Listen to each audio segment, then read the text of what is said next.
Ciranda, cirandinha, vamos todos cirandar. Vamos dar a meia volta, volta e meia vamos dar. O anel que tu me destes era vidro e se quebrou. O amor que tu me tinhas era pouco e se acabou. Olá, queridos e queridas alunas, sejam muito bem-vindas à nossa 13ª aula, onde nós vamos falar sobre as práticas socioemocionais na educação infantil. Como vocês já sabem, eu sou a professora doutora Maeva Martina. Nós estamos nos aventurando nesse universo infantil, que é tão rico e tão maravilhoso que às vezes a gente se perde um pouco nos contos, nas músicas e nas histórias.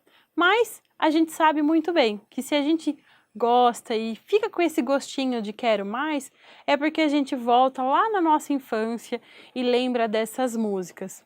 Talvez naquela ocasião você percebia ela com um ritmo, mas não percebia a letra.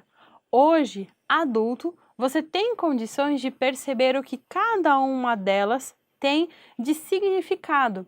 Então, veja, ciranda, cirandinha, vamos todos cirandar. A gente se une, a gente brinca, a gente fica alegre, a gente tem emoções positivas e agradáveis. Daí você recebe um anel que é de vidro, que é algo como um compromisso, e você quebra. Logo em seguida aparece uma emoção ou um sentimento desagradável. Há então o que nós chamamos na psicologia de ambivalência emocional, onde eu posso, na mesma medida, sentir amor, felicidade, mas também tristeza por algo. E como que eu ensino isso para crianças de 4 a 5 anos? Na aula anterior a gente falou sobre os bebês, sobre explicar o reconhecimento da nossa atratividade física facial através dos movimentos do nosso rosto, brincando, contando que alegria e tristeza e as outras emoções. Mas as crianças crescem e, como a gente falou na aula de desenvolvimento cognitivo, elas vão precisar ser lançadas a novos desafios. Agora é momento de falar sobre gerenciamento emocional e ambivalência emocional. Como que eu explico isso para uma criança? Primeiro, ela precisa saber o que são as suas emoções e também a importância das emoções. Sem as emoções, talvez nós não conseguiríamos sobreviver na nossa sociedade. Nós precisamos demonstrar ao outro o que nós sentimos, mas também nós precisamos reconhecer em nós o papel e a importância das nossas emoções e também dos nossos sentimentos. Então, eu preciso dele intensamente para fazer com que eu perceba o que está ao meu redor. Às vezes você pode pensar, mas ainda não ficou claro.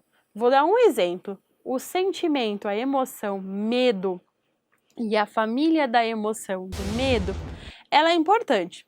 Mas você pode perguntar, nossa, mas medo? Eu não gosto de sentir medo. Ninguém gosta, realmente.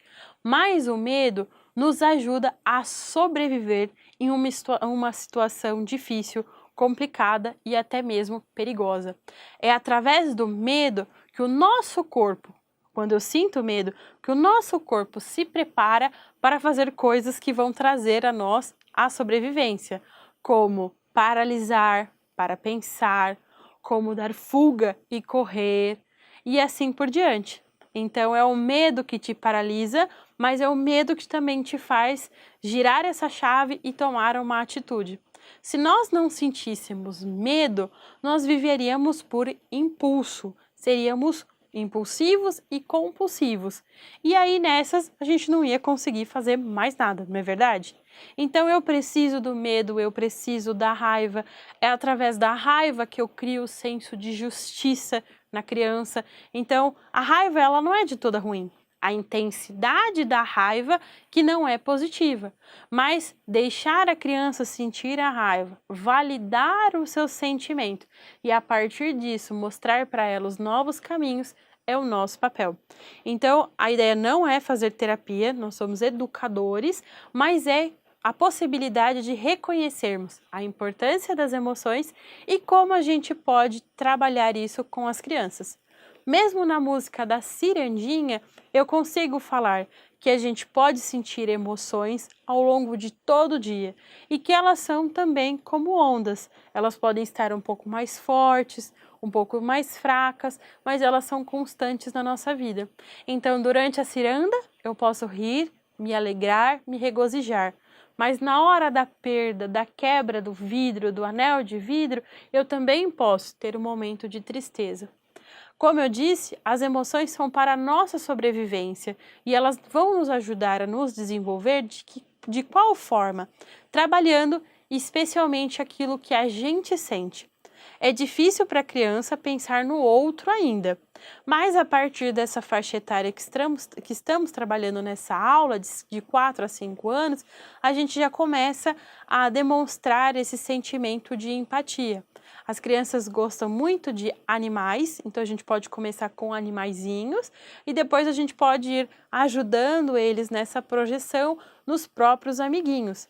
Às vezes a gente até fala isso. Fala, você gostaria que a pessoa fizesse isso com você? Você pegou do outro, ele não gostou, você gostaria? Mas a gente não percebe que é mais ou menos nesse caminho, mas, como eu disse nas outras aulas, com intencionalidade. Na educação infantil, precisamos ter o objetivo e a intencionalidade de tirar o aluno de um ponto e de levar a outro. Não importa o recurso ou a estratégia pedagógica. Não importa o brinquedo, mas o porquê de brincar com aquele brinquedo naquele momento. Pois bem, falando nas atividades e nos recursos pedagógicos, para essa aula a gente pensou em atividades para fazer essa criança se conhecer, em primeiro lugar. E, em segundo lugar, aprender a controlar e a gerenciar aquilo que ela está sentindo.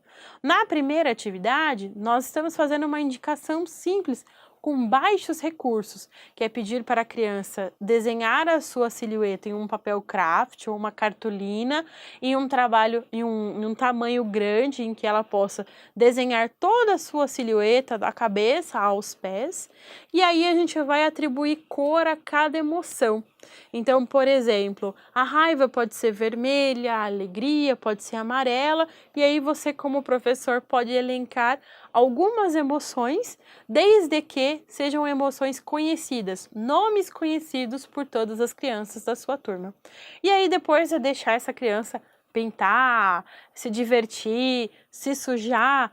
Essa é uma disciplina de fazer sujeira, de bolhas de sabão, de cores, de tintas, de sensações e de vivências. Então, permita que a criança se suje, te suje também. Isso é muito importante para ela, fazer e repetir isso. Depois, você pode fazer um mural muito especial na sala de aula, colocando todos os corpinhos, todas as silhuetas um ao lado do outro, e aí cada aluno tem a possibilidade de falar onde ele sente cada uma das suas emoções. E aí você pode ir explicando. Tem crianças que entendem que as emoções estão no corpo inteiro, isso é super legal. Tem crianças que colocam em pontos específicos, isso também é legal. E esse é um momento de discutir, de falar que a gente sente as emoções em todos os pontinhos do nosso corpo, mas que elas precisam não ser nem muito fortes e nem muito fracas. Tá?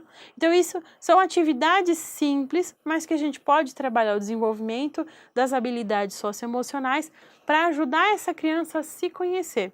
Como eu mencionei na aula passada, existem adultos que não sabem onde se sentem as suas emoções e às vezes têm dificuldade até de gerar responsabilidade afetiva para com ele e para com o outro também. E quando a gente vai trabalhar isso?